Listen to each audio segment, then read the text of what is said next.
To another video और आपका स्वागत है। तो आज जो वीडियो हम लेकर आए उसका टाइटल है why is Malayalam so mysterious. तो चलिए देखते हैं ये वीडियो। लेकिन से पहले इस वीडियो चैनल का वीडियो लिंक आपको हमारी वीडियो के डिस्क्रिप्शन मिल जाएगा। सब्सक्राइब के लाइक शेयर को फॉलो करें। इनके चैनल को उसके में ब्लॉग चैनल के स्ट्रीम लिंक भी हमारी वीडियो के डिस्क्रिप्शन मिल जाएगा। सब्सक्राइब के लाइक शेयर को फॉलो करें। चलिए देख लेते हैं ये वीडियो।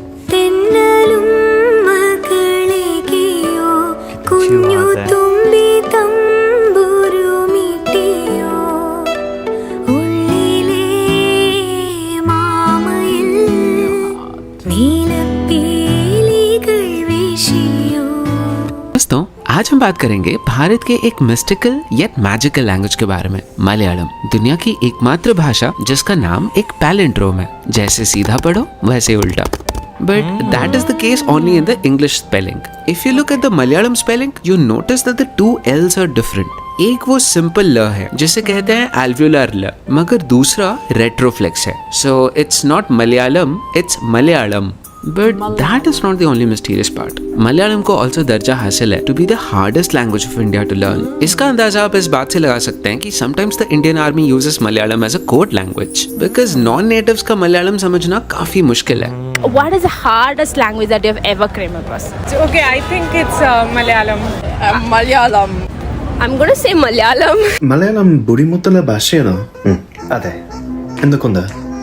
വ്യാകരണം അല്ല, അക്ഷരങ്ങൾ അല്ല, ഉച്ചാരണം അല്ല, പിന്നെ എന്തൊക്കെയുണ്ട്? Popularly सोचा जाता है कि Malayalam is a mix of Tamil and Sanskrit. But on closer inspection, we find that Malayalam is very unique. ഉത്രാളത്തിൽ വന്ന പത്രാളം കാരണം ഇക്കൊല്ലം പെരുന്നാൾ വൈകി വന്നേ കണ്ടെത്തി കിടക്കണം മുണ്ടത്തിപ്പരലിന് മുഖത്ത് മുന്നഴി നീകണ്ടേ പാലിനു കൈപ്പില്ല പഴഞ്ചൊല്ലിൽ പതിരില്ല പച്ചോല പമ്പിന് പത്തിയില്ല കുതിരയ്ക്ക് കൊമ്പില്ല മുതിരയ്ക്ക് മതില്ല കൊക്കു കാണാത്ത കുളങ്ങളില്ല. So चलिए, let's learn about this very special language. Some could say God's own language. Language of the equally special state, Kerala. A state well known for its literacy, its healthy sex ratio, its obsession with gold, and a presence in the Gulf. And just like Bengal, has a fascination with art and communism, a reverence for the feminine, and an obsession with meat. So let's explore this very special, mysterious language, Malayalam. ആമക്കുറുമ്പനെന്ന് നെഞ്ചത്ത് വെട്ടില ചെല്ലവുമായി താനെ വലിഞ്ഞു കേറി തുരുത്തിൽ എങ്ങോ പതുങ്ങിയല്ലോ താരക്കൊളുത്തുള്ളൊരാ ചെലുക്കും വെറ്റില ചെല്ലത്തിനു ഭൂമിയപ്പാടെ മൂടും അത്രയും വെറ്റില ഇട്ടു വെക്കാം നിളമ്പാവേ കഥ കേട്ട് മെല്ലെ മിഴി പൂട്ട് മാറിൻ ചൂട് ഉറങ്ങ് ഉറങ്ങ്. अगर हम गौर फरमाएं on Malayalam written in the Devanagari script, we see some strange patterns emerge. First, देखो कैसे ये लेटर काफी कॉमन है. This letter makes the sound nya, not nya, nya. ये लेटर हमारे हिंदी वर्णमाला के सेकंड रो के 5th कॉलम में मौजूद तो होता है, बट हिंदी और काफी सारी अदर लैंग्वेजेस लाइक बंगाली को इस साउंड से काफी परहेज है. बट ये साउंड मलयालम में one of the most common sounds है. Found for example in the Malayalam word ज्ञान मीनिंग आई और मैं. और यही नहीं, काफी बार ये न्या डबल भी हो जाता है, मेकिंग द साउंड न्या. Like for example Manya meaning the colour yellow. Similarly Hindi वर्णमाला के फर्स्ट रो के 5th कॉलम में है ng, जिसे हिंदी बैक स्टेज के पीछे ही रखता है, बट मलयालम में इट्स अ VIP लेटर. और हाँ, ये भी काफी बार डबल होता है. इनफैक्ट मलयालम में इस 5th कॉलम के सारे लेटर्स को काफी स्पेशल ट्रीटमेंट मिलता है. एंड बिकॉज इस कॉलम के सारे sounds are nasal sounds, the Malayalam accent might seem a little nasal in comparison to other languages. कन्नी, पन्नी, कन्नी, कन्नी, कुंगी. In comparison to other Dravidian languages, Malayalam also very frequently uses the vowel sound O. To ask a question in Malayalam, you add a O sound in the end of a verb. So to ask, are you good? You say Sukhamano. And so this interaction of nasal, retroflex and O sounds gives Malayalam its signature texture. Take a look at how the nursery rhyme Twinkle Twinkle will sound like in Telugu and Malayalam. Twinkle, twinkle, little star, how I wonder what you are. Up above the world so high, like a diamond in the sky. उसमें वो आएगा twinkle twinkle in the sky. ഇത് Kerala twinkle twinkle. Twinkle, twinkle, little star, how I wonder what you are. Up above the world so high, like a diamond in the sky. Notice how Malayalam is a little more conservative than Telugu when it comes to ending words with vowels. Also notice how Malayalam tends to be closer to Tamil pronunciation. Twinkle becomes twingle. Words like simple get pronounced as symbol. Previously we saw the word written as ninchittu gets pronounced as ninchittu, and words like swagatam become swagadam. Therefore, just like Tamil, there is a tendency for the letters of the first column to make sounds of the third column. This proximity with Tamil is not that strange considering Malayalam is the youngest Dravidian language. Before 800 AD, Malayalam and Tamil were basically the same language. Malayalam started as a dialect of Tamil that split off from the standard because of the geography, and eventually time ke saath started taking its own identity. This is the reason Malayalam has so many common features with Tamil, so much so that some features of old Tamil that are now lost in modern Tamil are still present in Malayalam. For example, while Tamil and Malayalam are the only languages with the sound r, only Malayalis tend to make the right pronunciation, while most Tamils approximate it as the retroflexal r. Same goes with the alveolar n sound. Old Tamil में न के लिए दो sounds exist करते थे. One is the normal dental n, जो कि हिंदी में भी होता है, और दूसरा था ये sound न. इसमें आपका टंग आपके माउथ के रूफ को टच करता है. तमिल में ये दोनों साउंड्स के लिए दो डिफरेंट लेटर्स एग्जिस्ट करते हैं, but most Tamils today pronounce these two letters the same way. Malayalam में there used to be two different letters, but today we just use the same letter. But magically Malayalis know when to make which sound. Both Tamil and Malayalam में र sound के लिए भी एक letter exist करता है. तमिल में जब ये लेटर डबल होता है then it makes the sound ट्र, बट मलयालम में the original pronunciation t is used. So wind in Tamil is katr, but in Malayalam it's kat, a sound that is closer to old Tamil. We know from our Tamil video that because of political reasons, Tamil took active steps to distance itself from Sanskrit, जिसकी वजह से it refused to even have letters for sounds like kh, jh, th, bh, ये सब. But Malayalam, being a child of Sanskrit and Tamil, had to be diplomatic. So it decided to have letters for all Sanskrit sounds. But pronunciation ke time, it tends to do what Tamil does. For example, in the Sanskrit word sukham, even though Malayalam writes it accurately, Malayalis tend to pronounce this as sugam. Despite that, Malayalam deeply absorbed Sanskrit in many ways. For example, Malayalam is the only Indian language other than Sanskrit to have a letter for the l vowel. This vowel l is only found in one verb of Sanskrit, kliptam, and so Malayalam has a letter to denote this vowel and also its hypothetical longer vowel l. Therefore, Malayalam ने अपने अंदर दोनों तमिल और संस्कृत के rare features को absorb कर लिया है. अगर हम लेटर्स की बात कर ही रहे हैं, then it has to be mentioned that Malayalam is often compared to jalebi when it comes to its letters. Sadly, even I can't argue that. Just one look and you will soon realize that possibly Malayalam script is the hardest script of India to read. Just look how complex the shapes for simple sounds a and a are.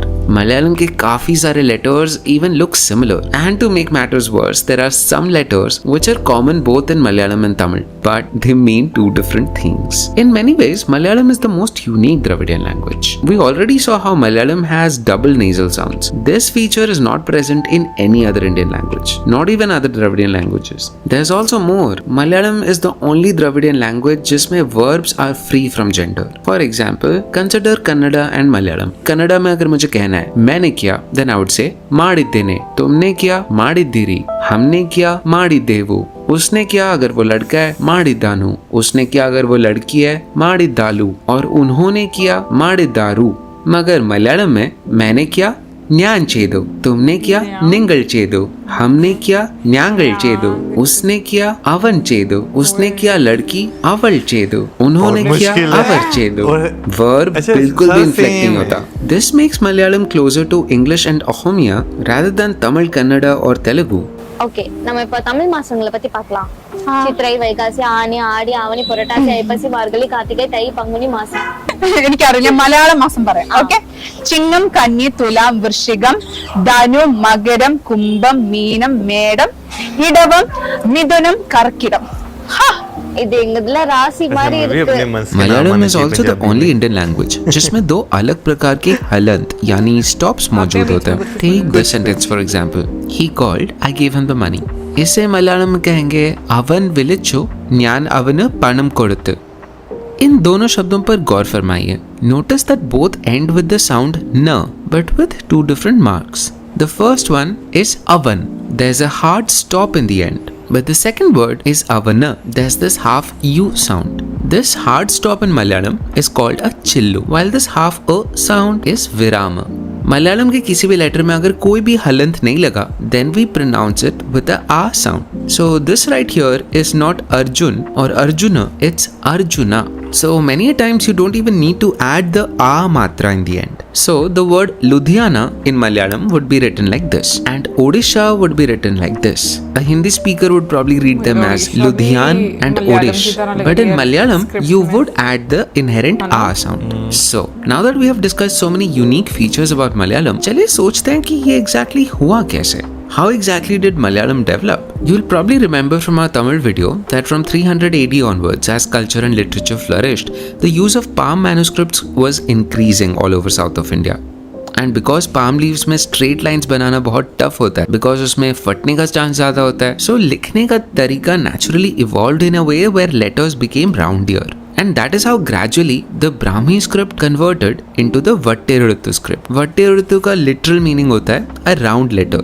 Initially Vattiruttu was nothing but a roundier form of Brahmi. But समय के साथ साथ जैसे संस्कृत का influence बढ़ने लगा, new letters had to be invented to encode those sounds that were not present in Tamil, like kha, gha, tha, all of those. And because of that, Tamil letters में inject हुए the Grantha letters. Grantha letters were used to write literature that combined Tamil and Sanskrit in a very unique fusion style. And this style was called Manipravalam.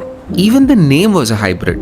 Mani was Tamil for ruby, while Pravalam or Pravalam was Sanskrit for coral. Fun fact, both of these jewels are red in color and so they go really well together. Mani Pravalam was like that golden honeymoon period where Tamil and Sanskrit actually blended really well. This meant that not just words mixed but also philosophies and ideas. Manipravam was excessively used by the Vaishnavites, especially to explain the concepts of the Vedas and Upanishads to the common people of South India. Let's listen to a Manipravam composition which combines Sanskrit with a lot of other Dravidian tongues.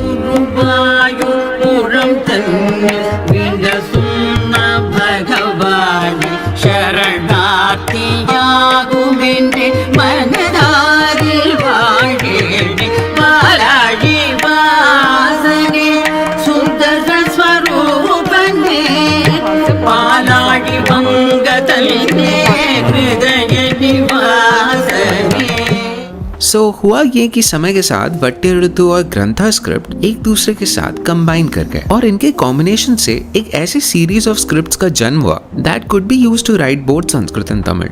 इनमें से एक script था the तिलगरी script, जो कि आज use होता है तुलु लिखने के लिए, और दूसरा था, you guessed it, Malayalam.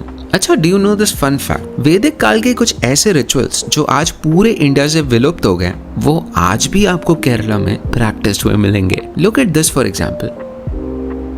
Here we are witnessing the only surviving ritual to make the soma drink. This is the extensive 12-day fire ritual in accordance with the Vedic texts. And not just rituals, even philosophy wise, पूरे India में बस केरला में ही आपको मीमांसा philosophers मिलेंगे. So सवाल उठता है, कैसे संस्कृत इतना डीपली मलयालम को ट्रांसफॉर्म किया? देखो, किसी भी दो लैंग्वेजेस के बीच में वर्ड्स का आदान प्रदान होना ये नॉर्मल है, बट एक लैंग्वेज का ग्रामेटिकल जेंडर जैसा एक कोर फीचर ट्रांसफॉर्म हो जाना ये नॉर्मल नहीं है. दिस इंडिकेट्स दैट मलयालम में कुछ डीप सर्जिकल चेंजेस हुए होंगे because of the influence of Sanskrit. But what was it? Enter the Nambudiris. Nambudiris were a caste of Brahmins that were invited to Kerala by the local kings somewhere between 300 AD to 700 AD. Nobody, however, knows exactly where the Nambudiris came from. कुछ को लगता है that they came from this Nambur village in Andhra Pradesh, while others say that they came from Tamil Nadu. Some think that they were Saraswat Brahmins of Tulunad or Konkan, while others go as far as Uttarakhand or even Kashmir. I guess we shall never know, but हमारा ये discuss करना बहुत important है कि उनको invite करा क्यों गया था. You see, around that time, around 700 AD, Sanskrit was a prestige language. If you wanted to improve your social standing and climb up the social ladder, absorbing some Sanskrit into your language was the easiest way to do it. But this was happening everywhere, in Bengal, in Maharashtra, in Gujarat. But the way it happened in Kerala, that was super unique. Kerala के local warrior class थे the Nayars. They were like the mercenaries, like the samurais of Japan. एक राजा का strength इस बात पे depend करता था कि उनके payroll पे कितने Nayar warriors थे. Groups of Nayar warriors was called a kalari, from the Sanskrit term khalurika, meaning a place जहाँ पे weapons को practice किया जाता था. Kalari also gave rise to the term kalari payattu, a martial art form that was practiced by Nayar warriors. Boys as young as 15 were sent to these calories. As a result of this, एक नायर परिवार में पुरुष generally हमेशा बाहर रहते थे, which means that the homes were mostly occupied by females, and this gave rise to a matrilinear culture, meaning the decisions of the household were taken mostly by the women, and property transfer होती थी not from father to son but mother to daughter. Remember the Nambudris? Kerala के राजा Namboodiri Brahmins को अपने sir आंखों पे बिठाते थे. They used to provide them with tax-free lands, big houses called ilams, and the authority to manage the temple in every village. Unlike the Nayars, the Nambudiris were a patrilinear culture, and a patrilinear culture with a twist. घर के सबसे बड़े बेटे को ही अधिकार था एक नंबूदरी लड़की से शादी करने का, and property would pass from the father only to the eldest son. What about the other sons? This is where the story gets a twist. The Nayars and the Nambudiris sort of got into a social contract called Sambandham, a system under which the younger Nambudiri men could father children with Nayar women. These children would have Nambudiri fathers, but they would not inherit Nambudiri surnames. They would be raised in the Nayar households with Nayar surnames. In some generations, we got a new mix of people, which were a blend of Nambudiris and Nayars. What was happening linguistically with Manipravalam was mirroring what was happening socially and ethnically.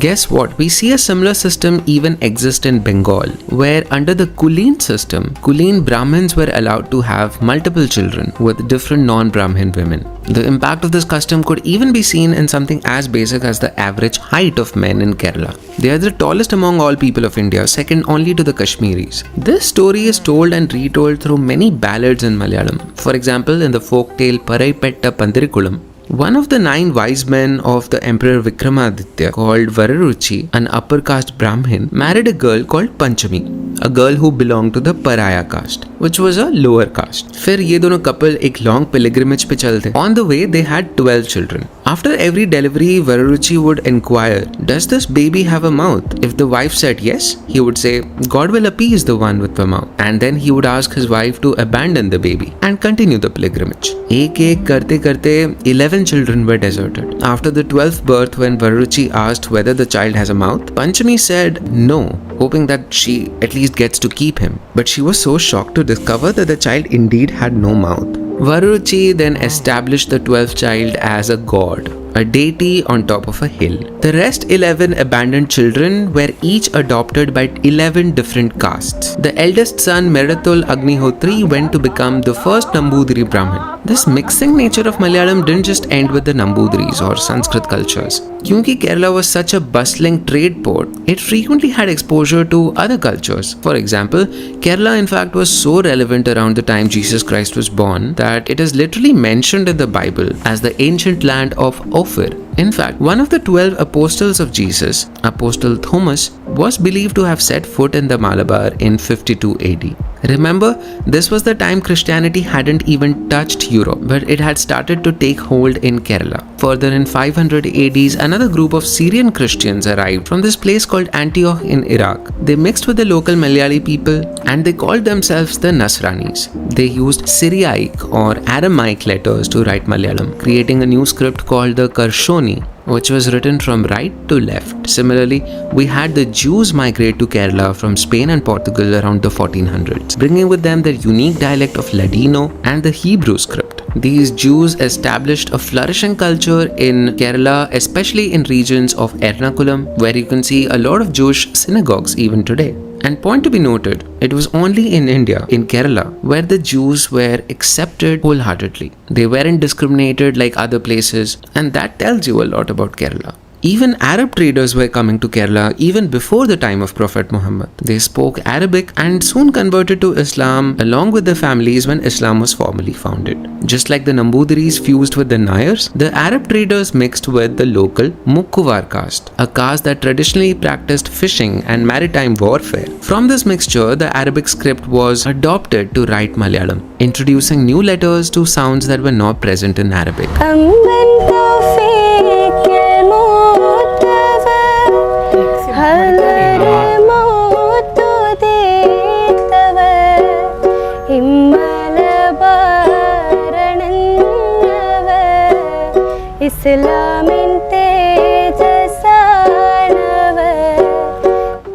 This is why there are so many dialects of Malayalam from the length to the breadth. While Hinduism is the dominant religion in every district except for Malappuram. If we look at the second most followed religion, Islam dominates in the north, Christianity in the south, and Hinduism in the center. Along this continuum, all sorts of dialects exist. For example, in the north around Kasargod and Kozhikode, Malayalam blends with Tulu and Kannada. There's also this very lesser known dialect called Bihari, which was this fusion of Old Malayalam and Arabic with a lot of influence from Tulu and today formally written using Kannada letters. So there is a language in Karnataka called Bari. Baris are very good at explaining how they're related to each other. If you were to ask any other person how they're related to each other, they would be like, oh, they're just a far relative. Whereas a Bari person would be like, relation engane chennenga avulando machinchido mootoldo kakaro alyankado molu ninke engane sambandham. Even in Lakshadweep there's a dialect of Malayalam called Jessari, which has many interesting linguistic properties changes. പേരെന്താ? പേരെന്നെ സുഖമാണോ? സുഖനുണ്ട എനിക്ക് നാക്ക് കുറച്ച് ശനക്ക് എവിടെ ഓടെ വാഴപ്പഴം വാളപ്പഴം മഴ മല പൂവ് പൂ. All these foreign communities, the Arab traders, the Jewish, the Christians, they were referred to as the Mappilas. In Tamil, the term means son-in-law. Just like the Nambudiris, the Mappilas were also outsiders who brought with them their own culture, who then adopted Malayalam as their own and eventually created a unique blend of the two. Malayalam is actually the story of many such blends that have coexisted together for centuries. You see, itne sare son-in-law cultures aaye aur gaye, but principally Malayalam has stayed at its core as this fiercely independent matriarchal culture. Again drawing parallels with cultures in Bengal like the Rava tribe or the Garo tribe and Khasi tribe in Meghalaya, all of them keeping the feminine at the very center of their culture. The story of Paraipetta Pandirikulam, of Vararuchi and Panchami is symbolic in nature. I feel it means that whether you are a Dalit or a Muslim or a Brahmin or a farmer or a Kshatriya, whatever, we are all essentially born to one common archetypical father and mother. Everyone in the society has on some level a shared ancestry.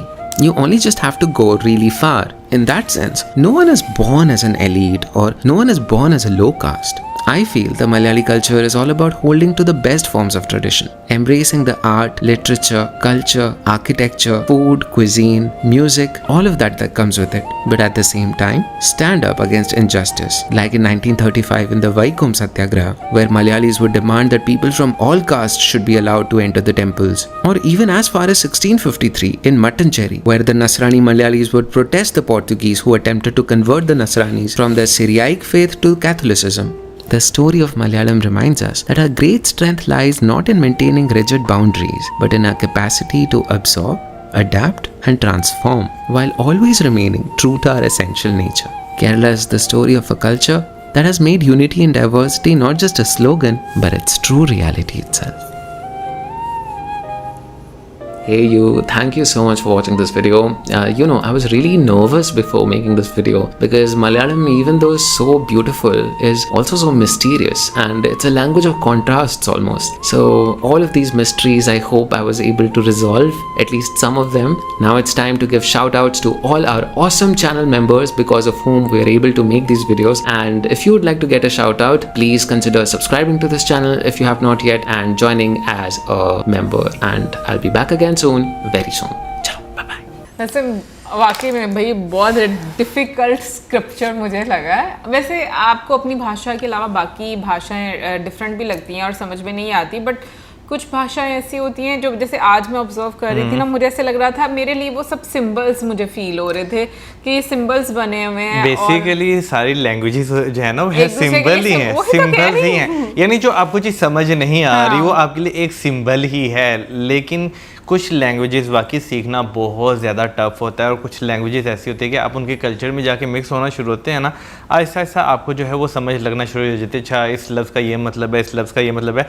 वैसे मुझे जो है ना उर्दू हिंदी के अलावा सबसे ज़्यादा आसान जो भाषा लगता है कि भाई सीखी जा सकती है वो पंजाबी लगती है, शायद वो समझ लगती है मुझे इस वजह से। पंजाबी का वो जो स्क्रिप्ट है वो तुम्हें समझ आ जाएगा? जो नहीं, गुरमुखी की अगर मैं बात करूँ तो वो तो नहीं, लेकिन जैसे हम एक गुलाबी पंजाबी बोलते हैं, वो हमें मुझे लगता है कि वो बोलना जो है वो बहुत ज़्यादा आसान है। और जैसे अगर मैं मलयालम की बात करूँ, तमिल तेलुगु की बात करूँ, या मैं गुजराती की भी बात करूँ, ठीक है ना, मुझे वो चले गुजराती में फिर भी हमने सुना है कुछ शब्द जो हैं वो मिलते जुलते हैं, आपको पता चल जाता है कि अगला बंदा क्या कहने की कोशिश कर रहा है। लेकिन अगर साउथ इंडिया की लैंग्वेजेस की बात की जाए ना, बिल्कुल भी आपको समझ नहीं आती और वीडियो में भी तब समझ लगती है अगर नीचे सबटाइटल हो या वो हिंदी डब हो। बिल्कुल सेम मेरे साथ भी इसी तरह से। इवन हम लोगों को अरबिक भी समझ नहीं आती, अगर लोग अरबिक में बात करें तो वो भी हमारे सर के ऊपर से गुजर जाती है। हाँ, मैं बिल्कुल बात करूँगी, हिंदी समझ में आती है, फिर उसके अलावा गुजराती भी आप समझ जाते हो, और बंगाली भी आप समझने की कोशिश तो करते हो, कुछ वर्ड्स ऐसे होते हैं जो समझ लग जाते हैं। और कौन सी हम हरियाणवी भी हमें समझ आती है, हरियाणवी भी समझ आ जाती है, हिमाचली भी समझ आ रही है ना कि नहीं, मुझे नहीं पता नहीं, मैंने प्योर हिमाचली सुनी है कि नहीं सुनी है, बट मुझे ऐसा लगता है कि वो जो थोड़े से लोगों को देखा शायद वो हिंदी बोलते हैं, इस वजह से समझ आ जाती है। और कौन सी भाषा हम समझ सकते हैं मौज़म सुनने में? आप मुझसे ये पूछा, हमें कौन कौन सी समझ नहीं लग सकती? वो बेशुमार, हमें 2 दिन छोड़ के बाकी सारी सबकी समझ मराठी नहीं समझ आ सकती, हमें उड़ीसा की भी नहीं समझ आएगी। अगर हम यहाँ भी बात करें लोकल लैंग्वेजेस में तो आपको सिंधी समझ नहीं आती, आपको बलोची, पश्तो, सराइकी, नहीं सराइकी थोड़ी बहुत आती है। अगर वो सही डायलेक्ट में बात कर रहे हो ना अपने, फिर आपको वो भी नहीं समझ लगती, नहीं लगती। पता नहीं, वैसे मैंने तो देखा हुआ, मेरे सामने सराइकी लोगों ने बोली भी है तो मुझे समझ आती है। मुझे बहुत खूबसूरत जुबान लगती है सराइकी, खूबसूरत, बहुत मीठी जुबान है सराइकी।